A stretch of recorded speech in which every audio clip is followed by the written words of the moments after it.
지금부터는 뉴스타파의 봉지욱 기자와 함께 이야기를 나눌까 하는데요. 생각보다 지금 앞부분이 좀 너무 길어져가지고 봉지욱 기자님은 제가 좀 양해를 구하면서 오늘은 좀 짧게 하고 내일도 한번 출연하는 거를 양해를 좀 구해야 될 것 같습니다. 뭐 저만 오면 맨날 시간이 없고. 오랜만에 왔는데 지금. 아 근데 뒤에 또 맞돌이가 아니 그 있어가지고. 맞돌이 있어. 미안해요. 네. 뭐, 비닐봉지 속 네. 최후 봉지욱 기자 박수로 맞아요. 뭐 다른 건 아니고요. 뭐 시간이 없다고 하니까 네. 제가 개인 채널 하나 열었습니다. 예. 아니 해도 되는 거예요 이렇게? 제가 이제 겸업? 영업용 택시 사원 아닙니까? 근데 이제 개인 택시로 좀 갈아타려고 오. 하나 열었는데 생각보다 이게 구독자 모으는 게 쉽지 않더라고요. 그래서 오늘 한번 우습게 봤지 그동안 매부쇼. 그러니까 제가 이런 데 나오는 거를 별 우습게 여겼는데 그게 아니더라. 예. 자기가 채널 한번 운영해봐야 네. 겸손해져. 맞아요. 확 올릴 수 있는 방법이 있어요. 확 올릴 수 있는 방법. 네. 구속되면 돼. 확 올라. 정말. 예. 안 그래도 지금 대선은 끝났지만 저 지난주에도 언론중재위원회, 이번 주에도 언론중재위원회, 다음 주에도 언론중재위원회 아유. 있고 또 경찰에서도 조사받으러 오라고 이준석이 그 개혁신당에서 저를 공직선거법 위반으로 그 또 고소를 했어요. 지금 경찰에서도 연락이 오고 아 그래요. 등등등등 사건이 한 8개 되는 것 같아요. 지금 그래가지고 대선은 끝났지만 저희는 진짜 그래요. 힘듭니다. 지금. 정권 바뀌니까 그런 장난질 다 없어진 줄 지금 아시는데 네. 어제도 오윤혜 씨도 연락받았대 경찰에서 한덕수가 고소를 했어요. 진짜? 오윤혜 씨를. 왜? 한덕수가? 한덕수가. 한덕수 대한민국 네. 왜? 대통령 권한대행인데 왜? 오윤회 뭘로? 오윤회 무슨 뭘로 고소해? 대단하지 않아? 오윤회가 뭔데? 나 이거 처음 봤는데. 아유 한덕수님 본인 깎아먹는 일이야.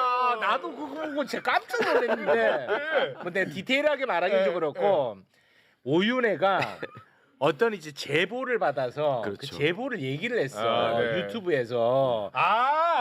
근데 그게 이제 명예훼손이라고 해가지고 고소를 했나봐. 대한민국 대통령 권한대행이 대한민국의 헌법재판관을 지명했던 사람이 오윤회.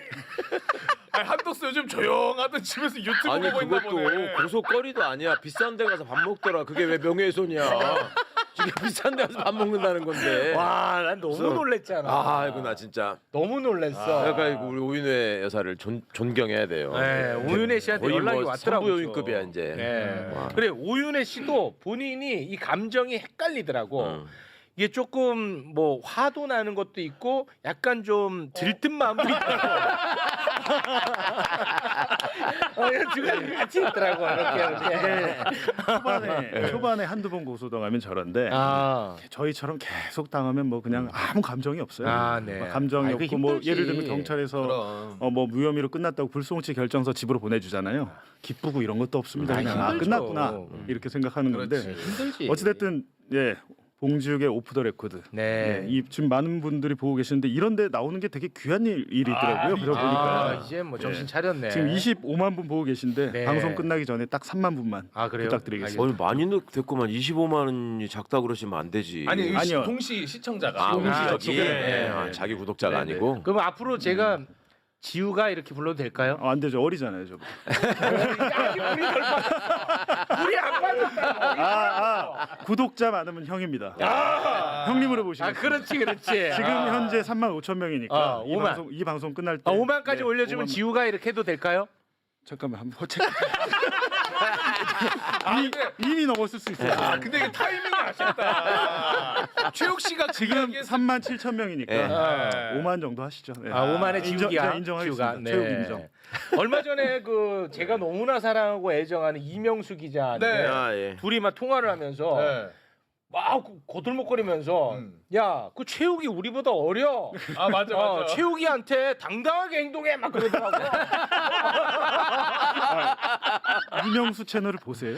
저 보죠. 네. 그러면서 봉 기자님이 야 근데 최욱 씨가 너 많이 챙기는 것 같더라.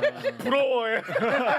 아니 자기들 셋 끼리도 서로 네. 나이 따지고 막 이러던데 그 옥수수가 이명수, 장인수, 봉주 앉아가지고 내가 너보다 한 살 많아 여기가 뭔가 뭐 이러고 있던데. 근데 어이없이 제일 어려 보이는 장인수 기자가 제일 많습니다. 아, 제일 제일 많고. 선배더라고. 아무튼 셋 다 저한테 형이라 불러주시길 바라겠고요. 자, 그러면 제가 여기서 구독자 조금 한번 올려드립니다. 오. 네. 지금 잠깐만요. 아, 4만 1,000명 이거 좀 5만 5천 정도로 하시죠. 넘을까봐 걱정이. 아니 5만 5천? 근데 그것도 많이 가시는 거예요 지금. 아이고. 알았어 5만 5천. 네. 자, 구독자 여기서 한번 올려드리고 갑니다. 네. 자, 인생을 가짜로 살아온 김건희, 학력, 뭐 논문 다 가짜입니다. 예. 그런데 그 가짜를 용인해준 대학교가 문제라고 봅니다. 저는 개인적으로. 그런데 어제 아니 이제는 이런 것들이 이제 바로 잡히고 있는데 그 모든 것의 첫 출발이 누구냐? 이거를 누가 세상에 폭로해가지고 김건희가 가짜 인생을 살았다는 것을 우리가 알게 됐느냐? 헤드라인 잠깐 좀 올려주시겠습니까? 자, JTBC 최초 보도 이후 1275일 만에 김건희 석사 학위가 취소됐다라는 보도가 나왔습니다. 저 헤드라인 봤는데. 저 최초 보도 누가 했느냐? 봉지욱입니다. 그래요? 봉지욱입니다. 근데 뭐 정확 봉지욱이에요. 이게 제가 당시에 JTBC 탐사 팀장이었고 네. 저희 팀의 이제 오승열 PD가 국민대 유지 박사 논문은 이미 논란이 됐을 때예요. 네. 근데 박사를 이렇게 했는데 석사는 제대로 했겠냐? 오. 근데 석사 논문은 보니까 그럴 듯해.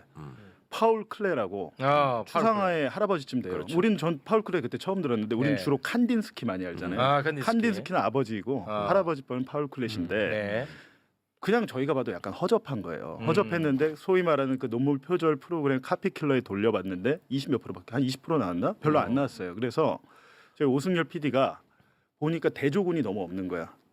대조군이 있어야 그 논문을 갖다가 이렇게 비교를 해가지고 몇 퍼센트인지 나오는데 파울 클레에 대한 논문이 별로 없어요. 그래갖고 어떻게 했냐? 인터넷에 파울 클레를 치고 단행본으로 나온 책들이죠. 책에 있는 것들을 우리 오승열 PD가 데이터베이스에 다 넣었어요. 손으로 쳐가지고. 오. 대박이야. 손을 쳐서 그걸 대단하네. 하겠다고 그래서 제가 처음에는 야, 그냥 해봐 이렇게 했는데 어. 얘가 며칠 있다 오더니 대박이네. 42% 나왔습니다. 와, 그래 대박이네. 42%? 그러니까 대조군을 저희가 직접 데이터베이스화를 시켰고 42%가 나왔는데 문제는 이 첫 보도를 일부러 그런 건 아닌데 김건희가 기자회견 열고 사과한 날 있잖아요. 네. 조용히 내좀하면 살겠다고 그날 첫 보도를 한 거예요. 의도한 건 아니고. 그러니까 저와 김건희의 악연은 그날부터 시작이 된 거죠. 왜냐하면 당시 모든 반론을 팀장이 제가 받았으니까 잘못했네. 김건희 측에 이렇게 해놓고 김건희가 이제 나 사과했는데 그날 저녁에 석사 논문 표절이 터져. 터지고 이제 저희가 다음 날 보던가는 저희 라정주 PD가 저희가 저희 좀 독하잖아요. 지도 교수님을 찾아갔어요. 은퇴해서 저기 전원 생활을 하고 계신 지도 교수님을 찾아가서 기다려가지고 물어봤죠. 김건희 논문 왜 이럽니까? 그랬더니 그거 내가 그거 표절하지 말라 그랬는데. 지도 교수가 그거 내가 표절하지 말라 그랬는데. 그때 당시는 뭐 좀 그랬지만 요즘 기준으로는 통과 못하죠. 이렇게 말씀하신 거예요. 그럼 김건희가 꼭지가 돌았을 거 아닙니까? 진짜 열받지. 열받잖아요. 열받았는데 또 며칠 뒤에 저희가 미술관 큐레이터 경력이 있다고 그 자기 경력이 있었잖아요. 네. 경력 네. 위조도 있었는데 네. 저희가 그 미술관을 전방위로 이제 취재를 해봤더니 이 사람 김건희를 본 사람이 없어. 거기서 큐레이터로 오래 일을 했다고 하는데 네네. 경력이 다 가짜인 거예요. 예. 이제 그거까지 보도를 하고 그 다음에는 무속 논란으로 넘어갔죠. 김건희의 무속 논란, 소위 말하는 그 삼부토건 관련 문제나 네. 무정스님 그리고 역술인 서대원 씨 이제 요거는 그때 당시 보도 윗선에서 보도를 막아서 제가 못했죠 보도를. 보도를 못했고 그런 게 또 있었어.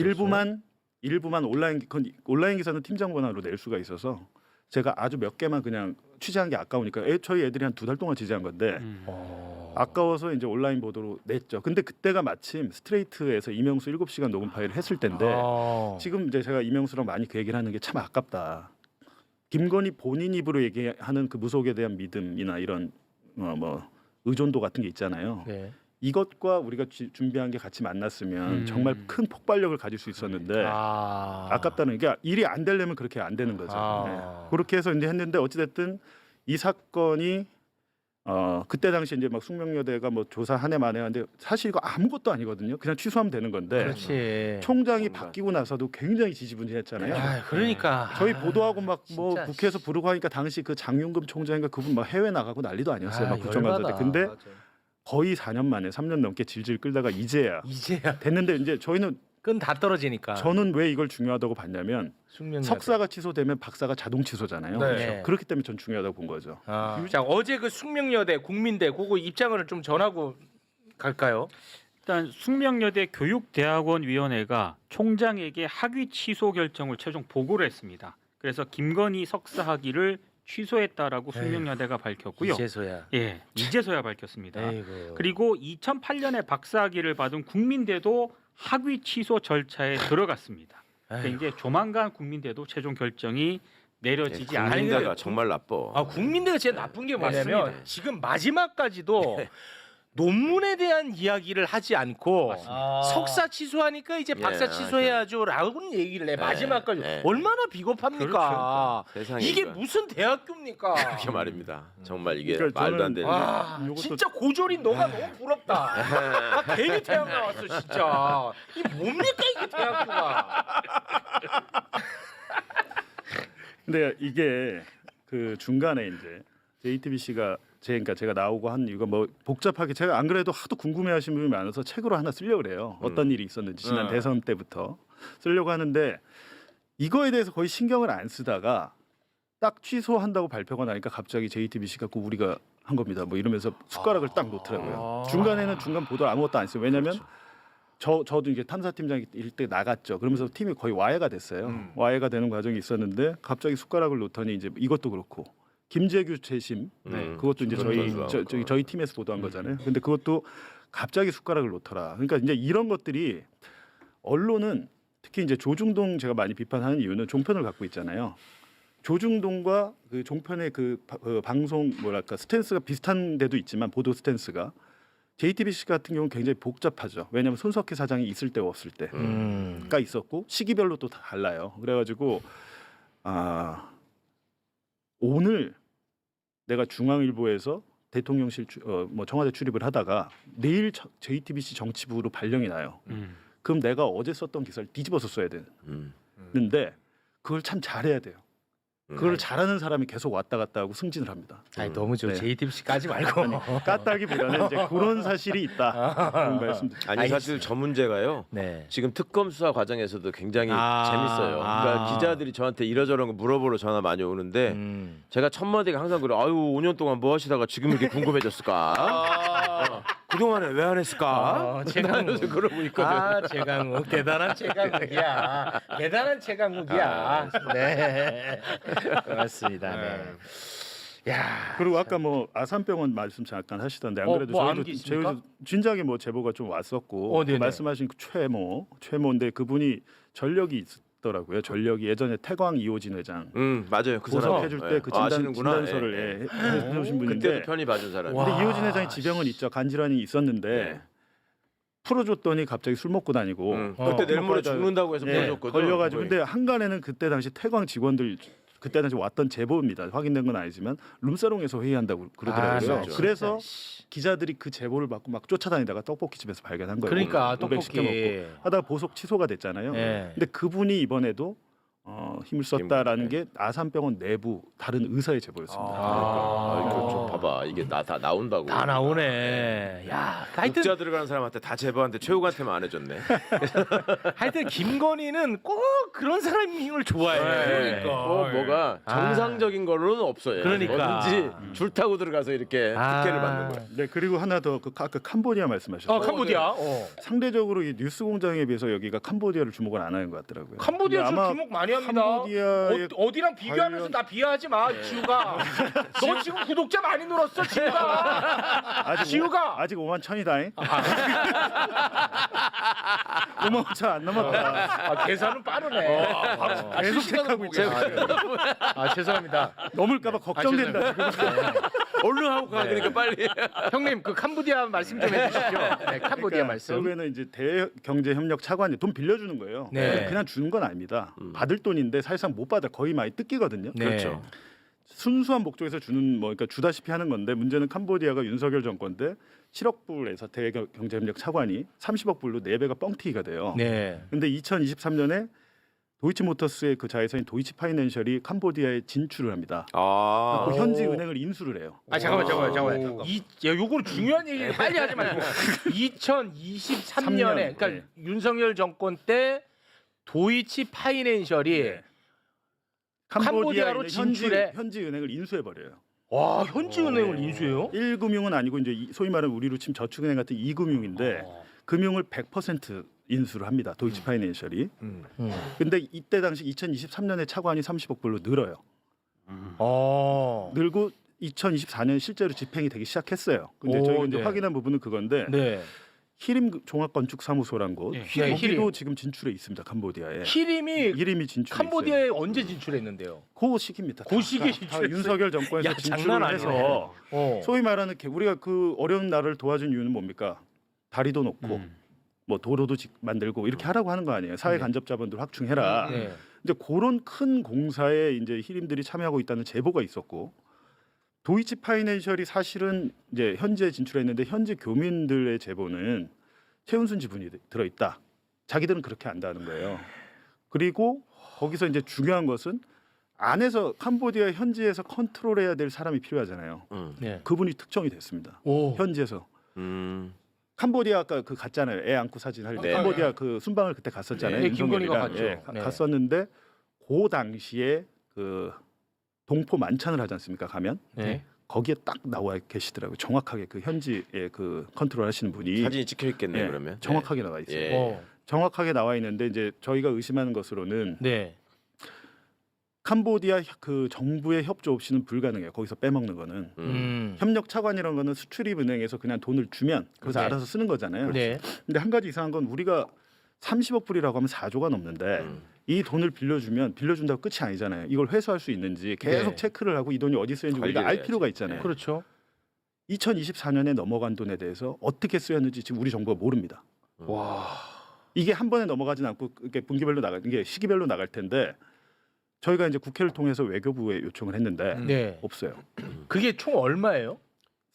2024년에 아니 그러니까 지금 그 지급된 캄보디아로 거. 간 거 넘어간 돈이. 차관. 간 게 네. 그것도 지금 정확히 파악이 안 돼요. 아, 그러니까 파악이 그게 안 돼요? 문제인 거예요. 왜냐하면 차관을 4배를 뻥튀기 할 때는 근거가 있어야 되잖아요. 예를 들면 인도네시아, 그러니까 딱 두 곳이 증액이 됐는데 인도네시아랑 캄보디아가 됐어요. 근데 인도네시아는 광물 자원이 많아요. 우리가 어. 떼이더라도 자원으로 받으면 돼. 근데 네. 캄보디아는 받을 게 없어요. 그냥 이게 네. 수사를 하는 사람의 촉으로는 이런 거를 봐야 되는 거죠. 그러니까 그렇게 해서 돈이 들어가잖아요. 네. 그러면 은행 대 은행으로 갈 거 아니에요. 네. 그래가지고 거기서 이제 특정한 사업에 이렇게 쓰일 거란 말이에요. 그렇죠. 그럼 그 사업으로 덩어리가 제일 큰 게 토목 건축이에요. 네. 그러니까 히림이 들어가야 되는 거고 거기. 아. 그래서 은행이 필요한 거예요. 은행은 그걸 뒤로 빼돌린 돈을 세탁해가지고 한국으로 보내려면 은행이 필요하거든. 그 파이낸셜이 아까 그렇죠. 도이치 그러니까 은행을 인수한 거고 이게 그렇게 되지 않았을까라고 아, 의심하면서 의심을- 수사를 해야 되는 거죠. 아. 근데 이제 모양새가. 저희가 보고 있는 거는 와 어지러워하다. 한국 기자들만의 취재로 이건 불가능하다고 판단을 해서 와. 저희 팀의 이슬기 기자가 마침 인도네시아 이쪽에서 그 취재 현지 탐사보도 매체에서 근무한 경력이 있는 이제 국제적 언어 능력도 되고 그래고 이 친구가 마침 캄보디아에 동료들이 있는 거예요. 오.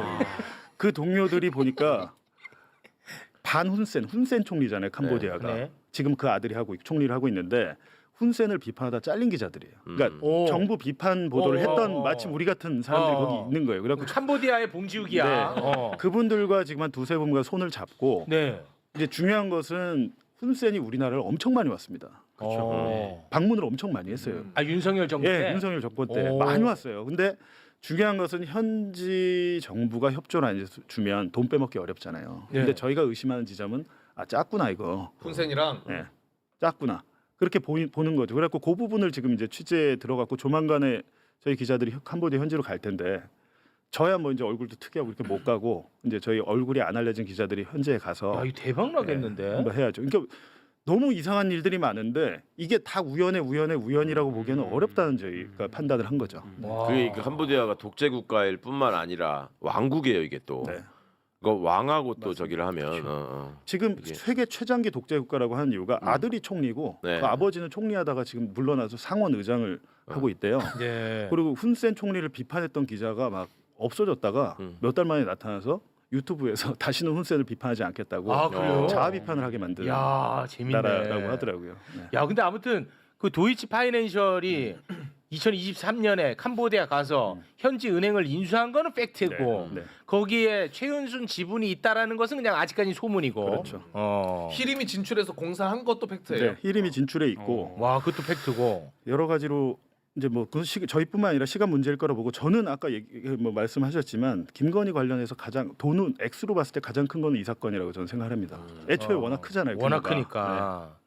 그리고 해외에 거점이 있기 때문에 만약에 돈을 국내로 가져올 필요가 없죠. 해외 조세 도피처에 그냥 돈을 놔두면 되거든요. 이게 어디까지 뭘 얼마나 했는지 정말 돈 버는데 진심이야. 진짜 대단하다. 이거 똑똑해야 될 것 같은데. 똑똑해야 돼. 그럼. 그래서 이 아무나. 그림은 자, 누가 저- 있을 거야. 아, 저 이제 가겠습니다. 54,600명. 아니, 형, 5천 되기 전에. 아니 형님, 4,600. 아니 거의 다 됐는데 형님. 400명이면 넌 나한테 죽는데. 400명만 모이면 너는 나한테 죽어. 야. 이 말씀을 좀 하나 또 드려야 될 게 아까 캄보디아 얘기 나와서 그런데 어제 SBS 보도에 배상윤 KH그룹 회장이 화상 인터뷰를 해서 SBS 보도가 나왔어요. 그거 예. 못 보셨죠? 네. KH그룹이 어떤 사건이 엮여 있냐면 쌍방울 김성태 대북송금 사건의 공범입니다. 실질적으로 대북송금 사건 할 때 그 김성태와 그 KH그룹의 배상윤 회장은 전에 옛날부터 주가 조작의 동업자예요. 근데 김성태는 뭐라 그랬습니까? 이거는 이재명 경기도를 대신해서 그렇습니다. 그렇죠. 북한이 돈을 줬다. 네. 한 100억 원 되잖아요. 그런데 배상윤이 어제 SBS 기자에게 얘기한 것은 그게 우리 사업이지 경기도와 대체 그게 무슨 상관이 있다는 거냐라는 이렇게 딱 짧게 두 문장만 나왔어요. 그러니까 요게 어떤 의미가 있냐면 배상윤이 계속 도피하면서 못 들어왔고 김성태는 자수하다시피 만세를 부르고 들어왔잖아요. 근데 김성태는 들어와서 검찰이 원하는 대로 거의 다 해줬고 그 과정에서 수원지검에서 소위 말하는 쌍방울 임원들의 진술 세미나도 있었잖아요. 그게 다 깡그리 무시하고 판사가 신진우 부장판사가 1심, 2심을 내려서 지금 대법원에서 3심 중이에요. 네. 중인데 만약에 배상윤이 들어와서 왜냐면 배상윤은 그때 이 돈을 일부 댔거든 자기가. 근데 그게 그 돈이 아니고 김성태 거짓말이고 그건 사실이 아닙니다라고 진술을 하잖아요. 그러면은 이화영 전 경기도 부지사의 3심 대북송금 관련은 파기환송이 될 다 확률이 바뀌어야지. 높습니다. 예. 아, 그런 굉장히 상황- 중요한 뉴스입니다. 그러니까 정권이 바뀌니까 많은 것들이 지금 변하고 있다. 알겠습니다. 전에는 검사가 무서워서 못 들어온 거죠. 왜냐하면 네. 배상 KH 그룹도 마찬가지로 안 들어오니까 뭐 강원도 알펜시아 입찰 비리건 뭐 갖고 별건을 다 해가지고 다 엮어놨어요. 지우가 이제 가라. 지우가 가 임마. 야 이제 잘 들었다 임마. 가라 이 자식아. 가라 이 임마. 다음에 보자. 오늘 뭐 준비한 것도 다른 것도 있는데 오늘은 여기까지 하고 가 임마. 내일 어떻게 나와야 돼? 내일 나와 이 자식아. 이 자식아. 6만 명으로 할 걸. 나가. 우리끼리 할 얘기 많아. 알겠습니다. 고맙습니다. 들어가겠습니다, 형님. 그래. 가. 멀리 안 나간다. 아이 자식 저거. 난 또 자존심 좀 있는 줄 알았어. 이 자식이. 이명수 기자한테 막 그러더라고. 야 최욱이 우리보다 어려. 너 그렇게 하지 마. 공기 잡아야 돼 막 그러더라고. 뭐 씩씩 대시면서 도망가는 나가시네. 나가 이 자식아. 자.